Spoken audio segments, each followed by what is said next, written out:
আসসালামু আলাইকুম সুপ্রিয় দর্শক। আজকে আপনাদের সম্মুখে হাজির হয়েছি কিছু দেশীয় ফলমূল নিয়ে যা ফরমালিন মুক্ত। এগুলা এনেছি খুলনা বাগেরহাট থেকে আমার এক ফ্রেন্ডের মাধ্যমে অর্ডার করে। তিনি তার শ্বশুরবাড়িতে বেড়াতে গিয়েছিলেন। ভিডিও কলে আমাকে দেখিয়েছেন এগুলা তার শ্বশুররা আবাদ করে। এখন বাসায় আমরা খাচ্ছি ডাক্তার সাহেব আর আমি। খেতে যেমন ভারী স্বাদ, দেখতেও তেমন সুন্দর। আপনারা ইচ্ছা করলে দেশি ফলমূল বেশি খেতে পারেন।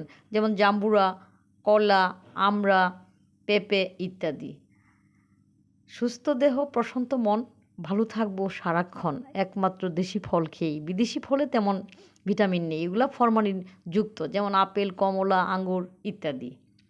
ছোট সময় কবিতাতে পড়েছিলাম, শাকসবজি খেতে হয় নইলে থাকে রোগের ভয়, খেতে হবে ছোট মাছ, ভালো থাকবেন ১২ মাস, রঙিন কাঁচা ফলমূল খেতে যেন না হয় ভুল। রঙিন কাঁচা ফলমূল বলতে আমরা কী বুঝি? গাজর, টমেটো, শসা, ক্যাপসিকাম, সবুজ জাতীয় সবজি ইত্যাদি। আর সালাদ বেশি বেশি খেতে হবে, তাহলে শরীর ও মন ভালো থাকবে।